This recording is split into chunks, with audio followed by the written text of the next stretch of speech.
We know that every organization, large or small, needs new business, not just to survive, but to thrive. Whether that's building a pipeline, nurturing leads, or even finding leads, where do you begin?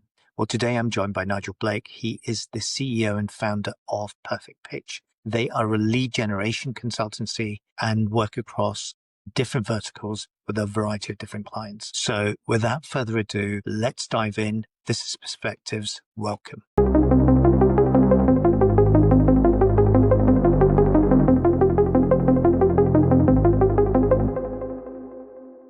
Nigel, good afternoon. How the devil are you?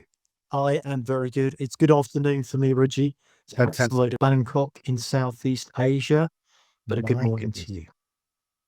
Wonderful. Thank you very much. It's very frosty here. I know you're formerly a Godalming boy, right? And so I just live outside of Godalming, between Godalming and Guildford, and got out this morning and the car, everything had frost on it. Can you believe it? And the weekend, it was nice and sunny. So we're heading towards that particular time of year. And over there, I bet it's very hot and humid, right? Ironically, yes, but I'm back in the UK in a little over 3 weeks. So I'm looking forward to putting on a coat and breathing in Indeed. cooler air. Bring a jumper. Yes. Absolutely. Fantastic. So Nigel, we've known each other for quite some time. It would be great for our lovely listeners out there and viewers to get a little bit of background on who you are, what you actually do.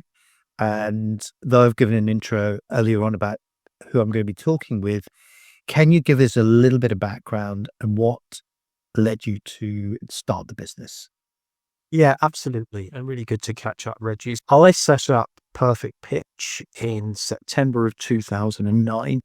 And fundamentally, we are an outbound B2B lead generation business. That could include telemarketing, digital appointment setting, event registration, webinars, virtual meetings, physical meetings, surveys. Our job is to get our clients in front of the people they want to do business with, whatever the mechanism may be, whether that's event, physical meeting, virtual meeting, content, etc. I would say, yeah, sales director working in the city for a financial services company. We used telemarketing agencies to get us in front of institutions we wanted to meet. And in summary, Reggie, I was disappointed with the results. Why was I disappointed? I was levied with setup fees, fixed contracts. So there was a bit of a sense, you've kind of got my money. Do you really care if this works or not?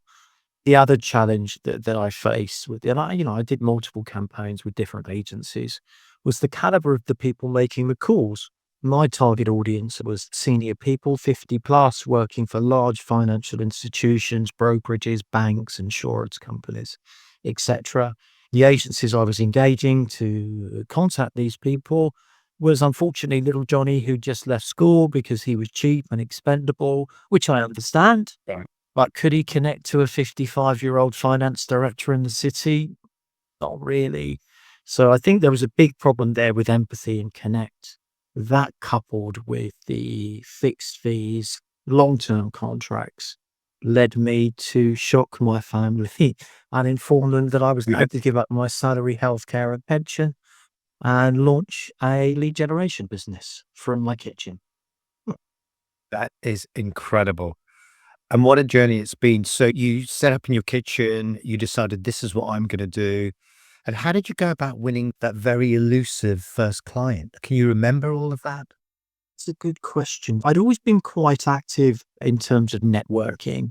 So the local chamber of commerce, other business groups, some stuff in London, stuff in Surrey. And we ended up supporting a company that had a piece of software around the carbon reduction commitment legislation. I still remember that. Large companies had to get a report on their emissions, and this software made it easier for them to do. That was my first client. It was me making the calls as well as the client. And look, I got very lucky, and I'm happy to be candid about this. The project went well. My sole client said, look, we like what you're doing. I actually went up to do some training with the agency they'd been using previously. And they had a similar problem where I said, look, the individual making the calls isn't particularly bad. They're just the wrong fit for your target audience. So anyway, I managed to recruit a friend. It was a former colleague of my wife's. They'd worked together. And I think his term was a resting actor. Right. It meant he was between roles. Yeah, it very much resting in between roles or unemployed, depending on how you look at it. So I was introduced to him. He came to my kitchen. We did some stuff around the client's product and offering and put together a call structure, if you will. I'll be perfectly honest. I sat back and said, hey, no time like the present. We'll pick up the phone and we'll make some calls. What's the worst that can happen? Someone will hang up on us, right? That's as bad as it's going to get. So I did that and I sat back quite literally, Reggie. On the very first call, he got through to somebody. And I just looked at him and went, wow, that call was fantastic. And he said at drama school, we use the ability to match voice tone, use empathy, quite good at remembering lines, don't really have any fear of rejection. And you go, wow, that's a pretty good skill set for an appointment setter. Are there more of you? And it turns out, yes, there are many actors in between roles. So that was kind of my luck, if you will, and that became our USP. I was the guy that used the actors, and we got to know a lot of businesses in the local region, and we expanded from there. It was an absolute flick. There was no business masterstroke. But I think any sort of aspiring business owner, current, past, or present, would recognize you've got to make the most of your luck. You've got to ride it. You've got to leverage it. And, many things don't work. You get rid of them quickly, and those things that do more of it. That's fantastic. I remember that so well. You are the guy with the actors. I remember many, many moons ago, you coming into the office in Guildford with our mutual friend, Paps. Yes. Shape.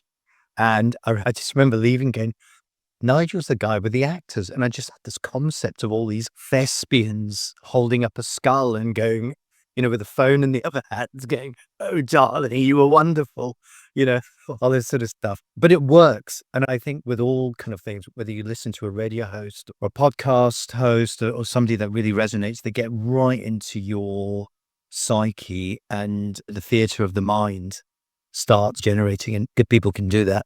Obviously, it's something that you do and have developed and are quite a natural at it.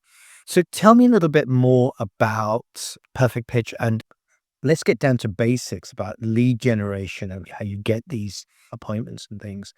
If I ask 10 different people what lead generation is, I probably get 20 different answers, I suspect. What is lead generation to you? I think the short answer is the opportunity for a business to speak to another business. Essentially, it is a prospect, a relationship that you don't already have, you would like to have.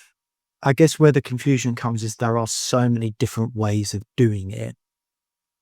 But ultimately, lead generation, can you get me in touch with somebody that I would like to speak to already? And you could argue, we're only B2B, but you could argue for B2C, it's a similar principle. And how do we deliver lead generation? Well, of course, at the beginning, it was typically 90 to 95% phone-based, offering up some sort of e-marketing communication. It could have been attendees that had been at an event, but primarily it was phone-based.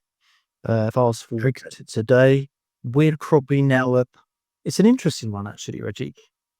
A year ago, I would have said, or maybe 18 months ago, we were probably 75% digital, 25% phone-based, but maybe now more around 65, 35. The phone has actually seen a bit of a renaissance because I think the industry has, or is beginning at least, to move away from that high volume digital and later in the impact on the market, but to some more lower fund stuff, which ultimately you need to pick up the phone or to physically meet people to engage and get that. So that's the change. But we combine it up. I think in general terms for us, we run a number of content syndication programs. So we host on a publishing site for our clients. The most popular strategies at present and the best results probably come from a hybrid. That could be at the very beginning, at the very top, how you're profiling your data and your ICP. Then there's a call to action, i.e., this is interesting. Would you like to consume it? Can we get some sort of opt-in? Then the follow-up call. Hey, you've downloaded our content. Can I ask some questions? Can we establish a pain point? And so on. It's a place for many techniques and tactics. And of course, AI, for me, it's a tool to deliver the work. It's not a strategy. Yeah. I think that's Yes. what I'm highlighting. That's fantastic. Absolutely brilliant. And I think you're absolutely right. So in summary, is getting a person who's here and wanting them to get to their ideal customer, and you guys work out a strategy to get them, whatever that might be. You're absolutely right. If the calls that I'm getting are anything to go by, the phone is definitely seeing a renaissance.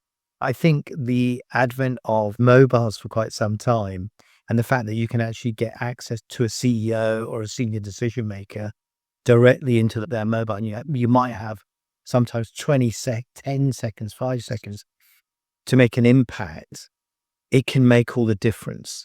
I totally agree with you. I think the phone is making an absolute comeback, along with a whole host of other things. Can I just ask, when you talk about contacting people on the phone, is it mainly mobile, or is it About 50% of our contacts, we sit on 80, 90 million B2B records across the globe.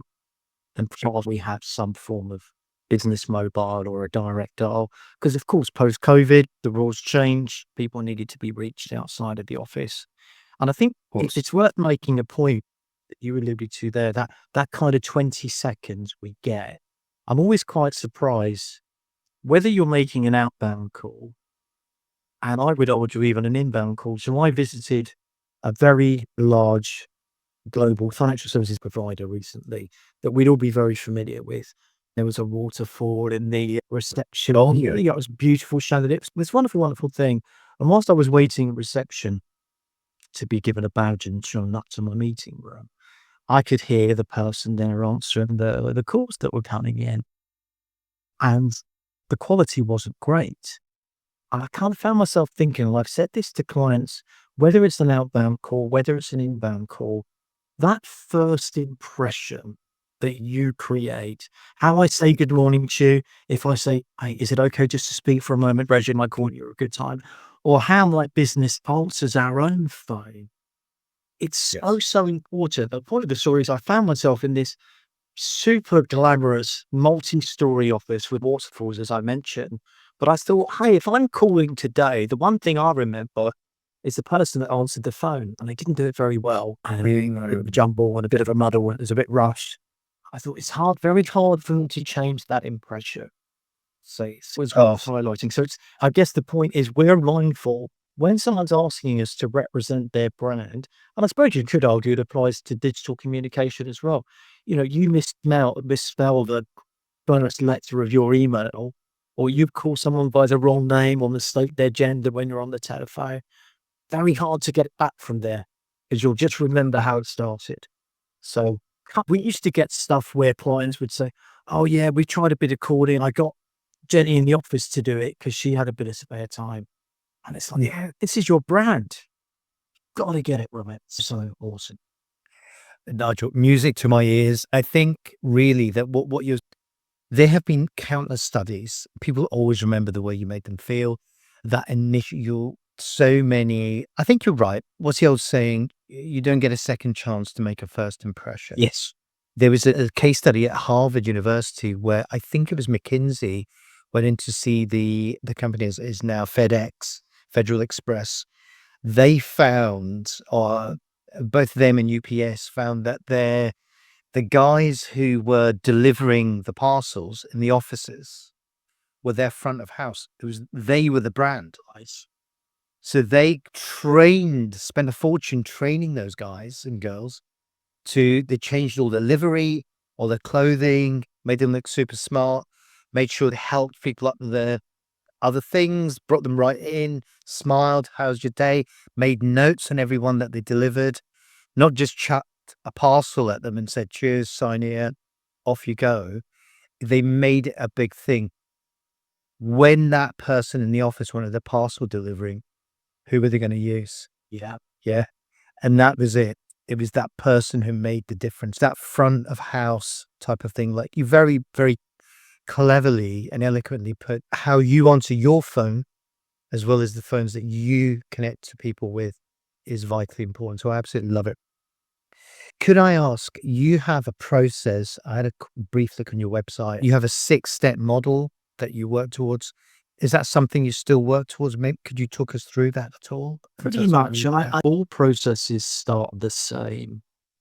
Before we do anything, it's a who, right? So so we can filter data by geography, by industry, by size of organization, by a target of job title. It could be a certain radius of a destination. It could be that they're part of some regulated body. So step one is who, and we do a lot of work with tech professional services, as you would expect. And, they're quite well mapped out. They're what we call ICP, ideal customer profile. But equally, I'm often surprised when people go, oh, not really too sure, because it doesn't really matter what you do thereafter. We do a lot of work around reviving dormant data, in CRM and decaying. And so often when we're doing these programs, the original data was outside of ICP. And you kind of say, guys, it doesn't matter what your message is online, on email, on the telephone. You could hoist a giant banner over Heathrow Airport, but if you're showing it to the wrong people, it doesn't matter what we do or say, because we're building a house with foundations that are facing the wrong way. So we always start. I think that's The ICP is the same with us as well.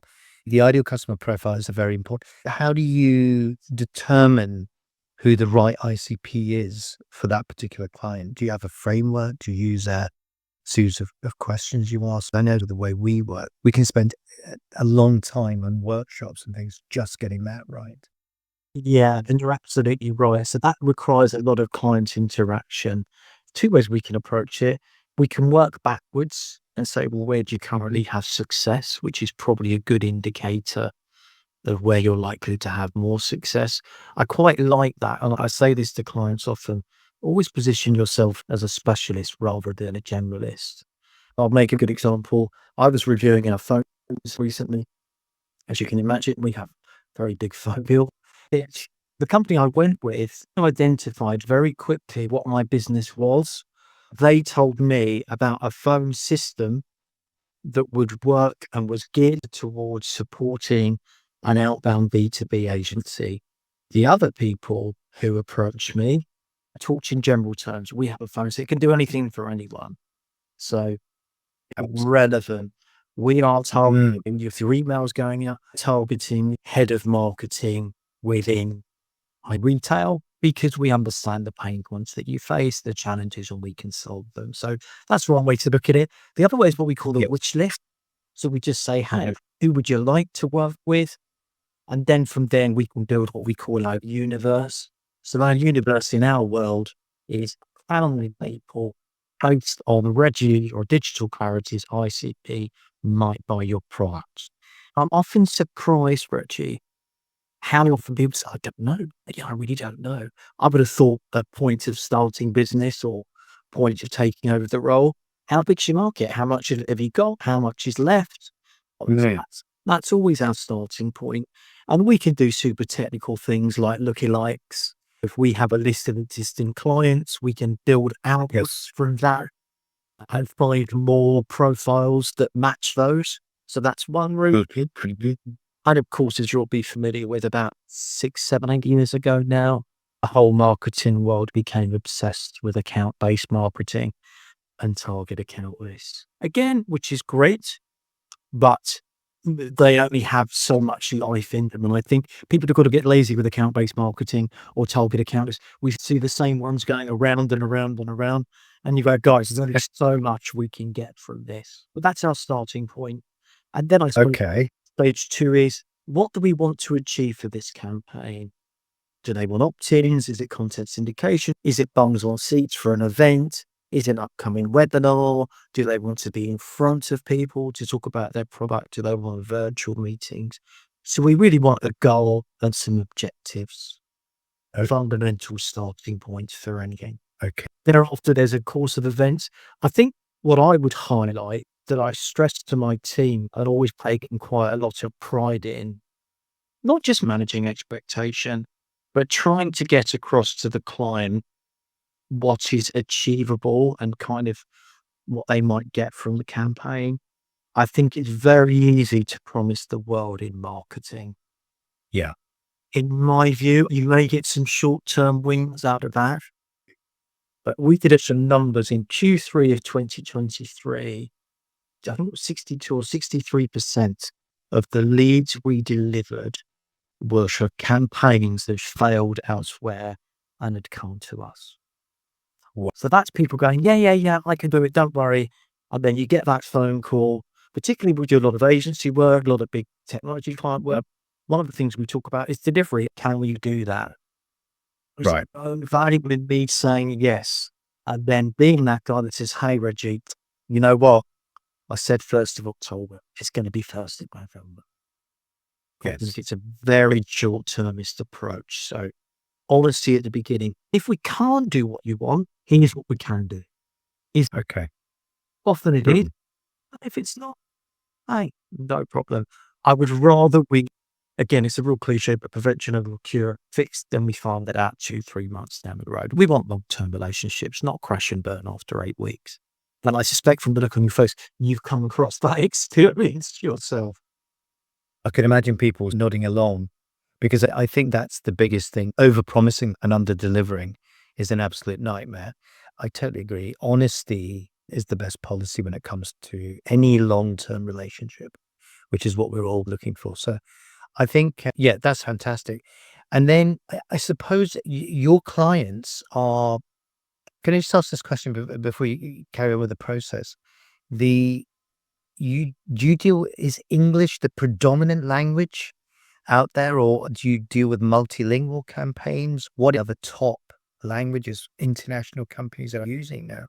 Yeah, that's interesting. So we do a lot of multilingual stuff. So tier 1 Europe, Germany, France, Italian, Spanish tend to be the bigger ones. Companies target Benelux and Nordics in English. My question to clients, and this came up recently, as I mentioned, I'm based in APAC. We were just about to go live in a campaign. And they were saying, oh, we think maybe we should go after the Japanese prospects in Japanese, which is perfectly reasonable and something we've done before.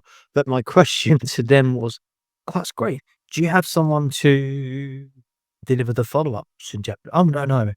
Okay. So I'm often surprised with big and small companies. For me, if I were targeting another region, I would produce content in local language, and I would have the infrastructure or people to manage the follow-up in local language. Of course, there are exceptions. When you're dealing with big global organizations, I think it's an accepted rule that the universal business language is English. But I think when you're targeting smaller local businesses, because my argument would be, Reggie, if I'm from Munich and you want me to read your content, put it in German. Well, you are, I'm trying, you're the one who needs to be doing the running. I'm often surprised. It's kind of like, would you engage with my literature, but would you like doing it in a language that suits me? Yeah, absolutely. Oh, fantastic. So going back to the process very quickly, you were looking at the ICP, working out the client's objectives, and then you lay out a program with timeframes, and then you agree to a length of time, pull the trigger. Typically, how long is an engagement with you guys? Massively. I think for me and my colleagues will listen and laugh because they've heard me say this probably 100,000 Yes. times. I'm a big fan of test and measure.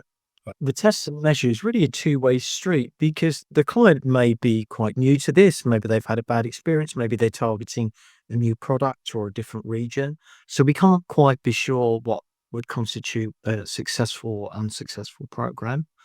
And also there's us. We're another variable. I can shamelessly say we're a 16-year-old multi-award winning lead generation agency. It doesn't mean to say we're going to get results. So for me, a focus on a piece of data, a particular region, a certain job title, a piece of content.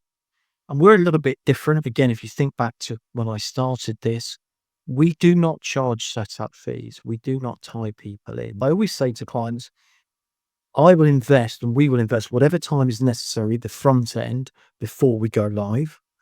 The main investment we're asking from the client is, or the prospective client, it's time.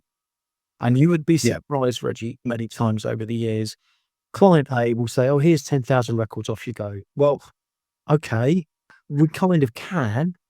I can look on your website and find out what Digital Clarity do, and I can read some reviews.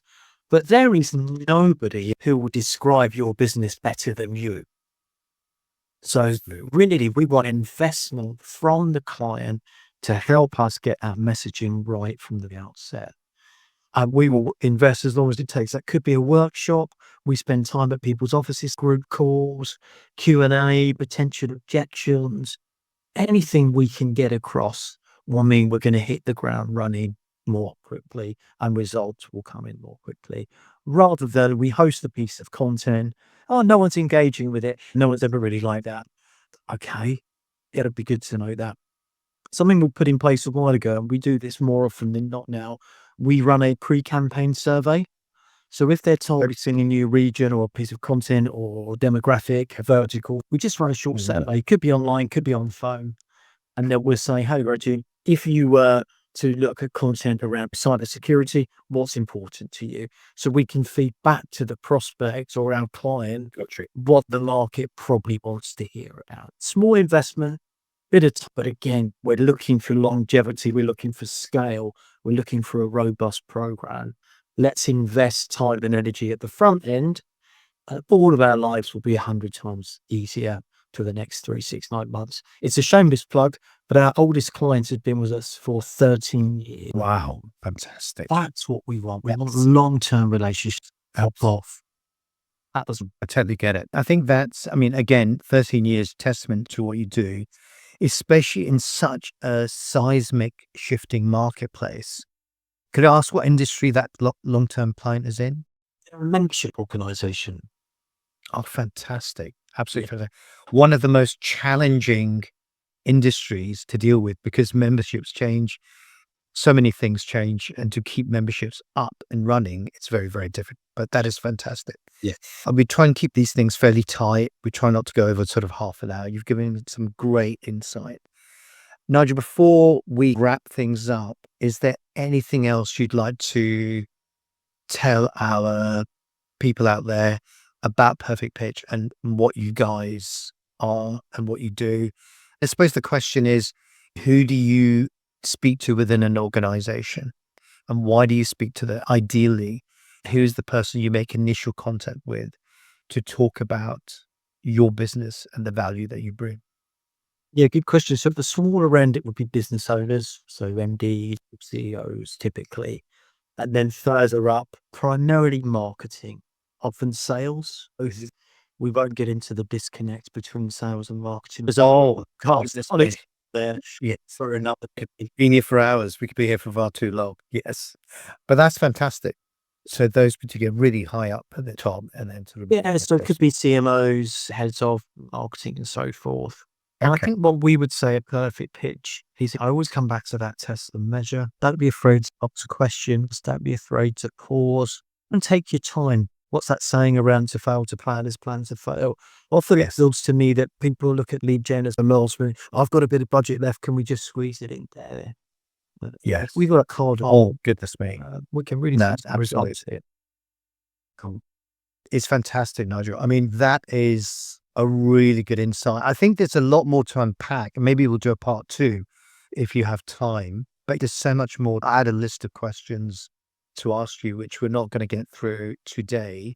But just to round off, Nigel, tell me a little bit more about you. Do you have a favorite film or a favorite bit of music? Before we started recording, I was saying that someone mentioned to me, because I'm wearing these ridiculous glasses.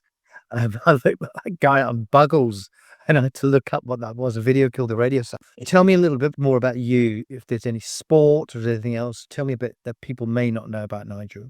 Yeah, so sport's a big one. Football, cricket, tennis, golf, Oh, boxing. I like to play. I like to watch. Increasingly, as I get older, I watch more and play less. But I think there is certainly an intrinsic link. And I would say, as a business tip, if you will, if there is one thing that's kept my sanity across the last 16 years, it's exercise. Whatever it is. And it could be crown green bowling. I've got a client who does, I don't know, iron women competitions. I think to get away from work, clear your head, look after yourself. I've always found if I've got a problem or something I can't work out, go to the gym, go for a run, play five-a-side football, or game of golf, and whilst I'm not thinking about it, it will pop in. I'll go, right, that's what we're going to do. And it's kind of good for you as well, right? So that's my thing. If I'm on Netflix, I say what I saw the other day showing my age, which I hadn't seen for many years, was Forrest Gump. What a lovely, wholesome movie. Oh. And it made me laugh. Yeah.